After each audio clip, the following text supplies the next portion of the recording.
사랑의 하나님 아버지 참 감사합니다. 우리에게 귀한 은혜, 귀한 사랑 더해주시며 소망의 은혜를 더하시려 이 새벽에 깨워주시고 예배 가운데 서게 하시니 감사합니다.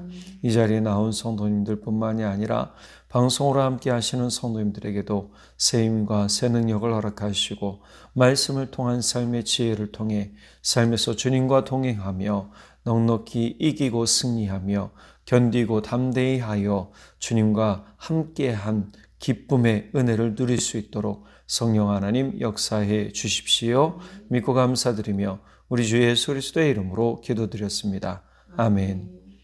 새벽을 함께 하시는 성도님들 또 방송으로 함께 하시는 성도님들 사랑하고 축복합니다. 어제 암몬 왕 나하스의 은혜를 입었던 다윗이 나하스가 죽었다는 소식을 듣고 조문단을 꾸려서 암몬으로 보내는 그러한 장면을 보았습니다. 근데 암몬의 새로이 왕이 된 한운에게 은혜를 베풀려고 보냈는데 한운은 신하들의 간언만 듣고 다윗이 보낸 조문단에게 수치와 모욕을 줍니다. 그 수치와 모욕은 다른 게 아니라 수염의 반을 깎는 거예요. 이렇게 세로로 가로로 깎은 게 아니라 세로로 이렇게 깎았다라는 겁니다. 수염을 다 밀고 새로 자랄 때까지 어떻게 하냐면 다윗은 이 조문단의 사람들을 자기 신하들이죠. 그들을 여리고성에 머물게 합니다. 그래서 약 28km 정도 떨어진 예루살렘에서 여리고성은 약 28km 정도 떨어졌다고 하는데 그 떨어진 그곳에서 머무르고 몸과 마음을 추스를 수 있는 또 수치와 모욕을 씻을 수 있는 시간을 갖게 하죠. 또 다른 수치는 모욕은 뭐냐면 그 당시에 중동의 옷은 긴 발목까지 오는 통짜 옷입니다. 머리는 내밀고 판 내밀고 그 통짜 옷이에요. 길게. 지금도 중동 사람들은 그렇게 입죠. 자, 근데 속옷까지도 그렇게 입었다면 되는데 중동복이란 어떻게 하면 엉덩이에 반쯤 되는 거예요. 그래서 수치와 모욕을 한꺼번에 주는 그러한 일들을 하게 되죠. 이렇게 하는 것은 조문단에게 한 것은 다윗에게 한 것이나 마찬가지예요. 그래서 이렇게 함으로써 한운은 스스로 다윗의 은혜를 차버리게 됩니다. 은혜 베푸는 것을 베풀고 내가 은혜 받았던 것에 대해서 베풀고 싶어서 보냈는데 한운은 뭐 했어요? 스스로 차버리죠. 자, 이것은 다윗을 향한 선전포고와 같은 것이었습니다. 실제 다윗은 이러한 한운의 행위에 대해서 분노를 감추지 않았을 겁니다. 한운은 자신이 큰 실수를 하였다는 것을 깨닫고 오늘 본문에 보면 큰 실수를 하였다는 것을 깨닫고 주변의 4개 나라 아람의 3개 도시와 또 다른 나라 돕이라고 얘기를 하지요. 그런 나라들에게 도움을 요청하고 군사들을 받습니다. 이 당시 군사들에게 수는 모은 군사들의 수는 약 33,000명 오늘 본문에 숫자가 나오죠. 벤르옵스 아람 사람과 소바 아람 사람의 보병 2만 명, 마아가 왕과 그의 사람 1,000명과 돕 사람 12,000명을 고용했다. 그러니까 여기서 마아가와 돕에서 얻은 것은 마병과 기병이다 라고 보고 있어요. 마병이라는 것은 마차가 끄는 수레, 기병은 말에 탄 사람.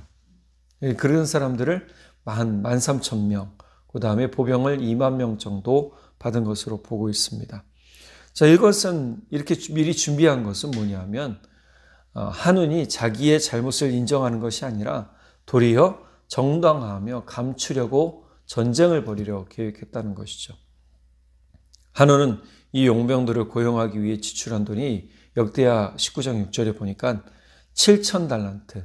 그러니까 드라크마로 보면 드라크마는 한 사람의 하루 품삯인데 그 하루 품삯으로 따져보니까 600만 드라크라고 얘기를 해요. 그러니까 600만 명이 하루 일당 어마어마한 금액이죠. 그러니까 그 돈을 지출을 한 거예요. 이 소식을 들은 이렇게 군사를 모아서 준비를 했다. 4개의 주변 도시들에서 아람의 3개 도시와 또 다른 한 도시에서 이렇게 보병과 마병과 기병을 받아서 전쟁 준비를 하고 있다는 소식을 들은 다윗은 어떻게 하냐면 요압과 정예군을 보내서 싸우게 합니다. 당시 한온의 군대는요, 라빠 성문을 지키고 있었고 용병들은 메드바들에 진치고 있었다고 그래요.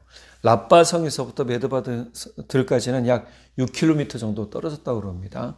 그럼 이건 뭐냐면 이렇게 협공하려고 준비하고 있었다는 거예요. 그러니까 암몬은 라파성에 있었고 나머지 4개의 연합군은 이렇게 메드바들에 있었다라는 거죠. 자, 이렇게 하는 이유는 다윗의 군대가 올 경우에 협공하려고 준비했던 거예요. 요압은 정예군을 둘로 나누어서 어떻게 하냐면 이 협공에 대비합니다. 요압이 참 똑똑하고 지혜로웠어요. 요압은 자신이 데리고 간 정예 군대, 그러니까 싸움을 매우 잘하는, 전쟁에 능한 그런 사람들입니다. 그런 사람들만 소수를 뽑아서 데리고 간 건데 거기서 또 둘로 나눠요. 자, 요압은 자기가 선별한 사람들을 데리고 메드바들에 있는 연합군과 대항하려고 나가고 또 아비새에게는 남은 사람들을 모아서 암몬에 있는 라빠성에 들어가도록 하죠. 자, 이렇게 서로 공격하려고 준비한 이 작전 성공을 합니다. 오늘 본문에 보면 승리를 얻었다라고 얘기를 하죠. 14절 볼까요? 14절 보니까 이렇게 얘기를 합니다. 암몬 자손은 아람 사람이 도망함을 보고 그들도 아비새 앞에서 도망하여 성읍으로 들어간지라. 요압이 암몬 자손을 떠나 예루살렘으로 돌아가니라. 지금 피 한 방울 흘리지 않고 승리를 얻었어요. 사실 요압의 정예군이 숫자로는 굉장히 불리했습니다. 왜냐하면 라빠의 암몬에 있는 사람들 뿐만이 아니라 연합군 자체로도 몇몇 명이라고요? 33,000명. 보병이 2만 명, 기병과 마병이 13,000명이었어요. 그런데 소수 정예군 가지고 어떻게 이길 수 있겠어요? 하나님이 함께 하신 거죠. 사실 숫자로 보면 전혀 이길 수 없는 상황이었습니다. 하지만 아람의 연합군은 싸우기를 주저했어요. 왜냐하면 싸울 명분도 그닥 없었고 그리고 요압의 정예군의 사기를 보고서는 도망치기 시작한 거예요. 전쟁의 그런 의의를 상실해버린 거죠. 이런 모습을 지켜보고 있던 아람도 어떻게 해요? 성 밖에 나와 있던 아람 군대도요, 얼른 도망갑니다. 그리고 라파성 안으로 도망가 버리죠. 자, 이 싸움은 실제 어느 누구도 죽지 않고 요압과 아비새가 이끄는 정예군의 승리로 만들어요. 근데 여기서 요압과 아비새의 결단을 우리가 잘 눈여겨봐야 됩니다. 11절 12절에 보면 만일 아람 사람이 나보다 강하면 내가 나를 돕고 만일 암몬 자손이 너보다 강하면 내가 가서 너를 도우리라. 너는 담대하라. 우리가 우리 백성과 우리 하나님의 성읍을 위하여 담대히 하자. 여호와께서 선히 여기시는 대로 행하시기를 원하노라. 현대인의 성경으로 풀어서 보니까 요압은 아비새에게 이렇게 말하였다. 만일 시리아군이 나보다 강하면 내가 와서 나를 도우라. 그러나 암몬군이 너보다 강하면 내가 가서 너를 도우리라. 자, 힘을 내어라. 우리 백성과 우리 하나님의 성들을 위해서 용감하게 싸우자. 모든 것은 여호와의 뜻대로 될 것이다. 요압과 아비새는 죽음을 각오하고 서로에게 용기를 불어넣어 주면서 전쟁의 모든 결과를 하나님께 맡깁니다. 우리는 요압처럼 죽기를 각오하고 삶을 살아가고 있습니까? 선하신 하나님의 이끄심과 그 결과가 어떠하든지 순종하면서 받아들일 수 있습니까? 요압은 전쟁의 결과가 어떠하든지 선하신 하나님의 뜻과 계획을 믿고 있었습니다. 그리고 자신의 동생 아비새에게 그 마음을 확신 있게 말합니다. 우리는 우리가 혼자 살아가고 혼자 견뎌가고 혼자 이끌어가는 삶이라고 종종 생각하고요. 그래서 많은 사람들도 그렇게 살아갑니다. 그래서 외로워하고 고독해하고 힘들어하고 마음의 병을 가지고 살아가게 되죠. 그러나 우리는 혼자가 아닙니다. 선하신 하나님께서 함께 하십니다.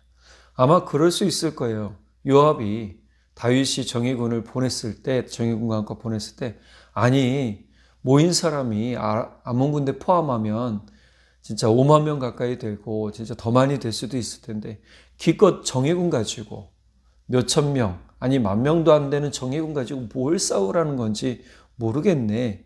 다윗왕 잘못한 거 아닌가? 라고 생각하고 이상한 마음 품을 수도 있었을 거예요. 그러나 요압은 그러지 않았어요. 요압은 스스로에게 그리고 자신의 동생 아비새에게 이렇게 얘기하는 것이죠. 너는 담대하라.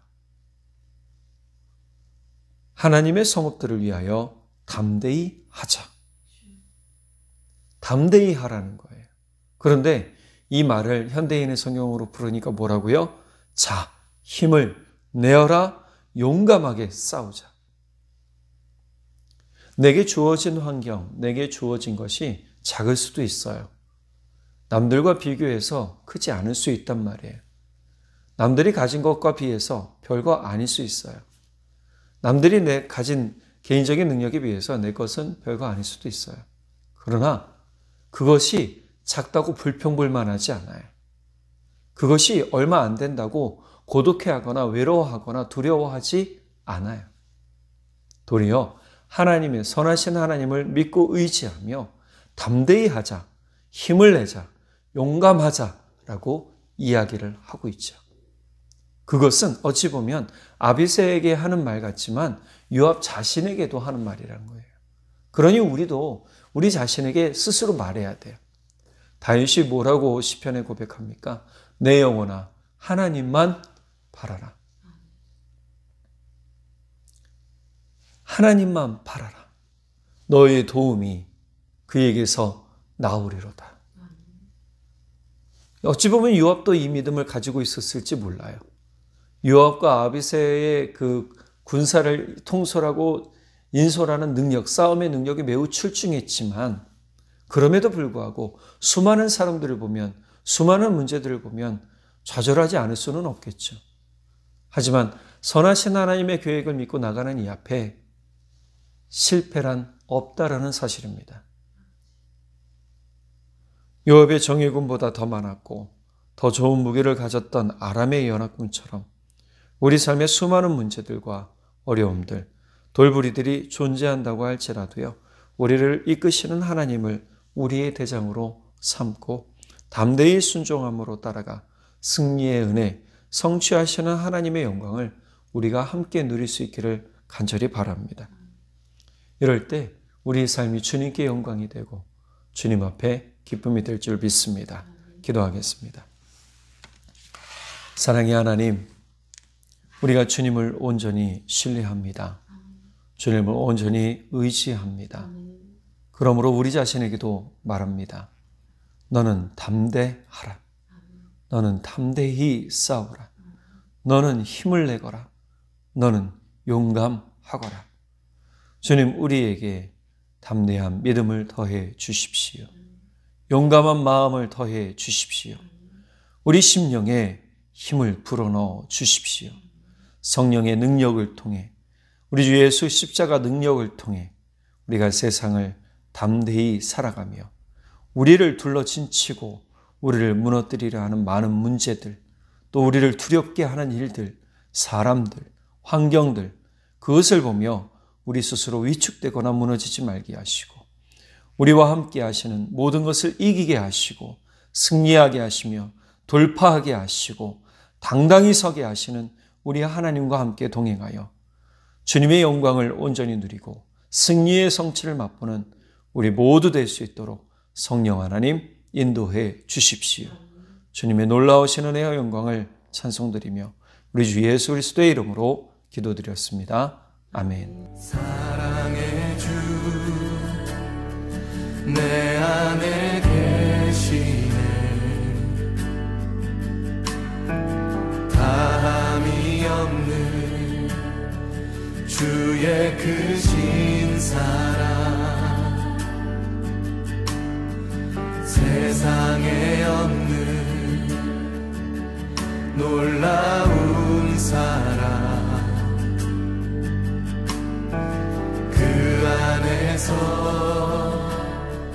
나는 자유하네. 날 살리신 살리신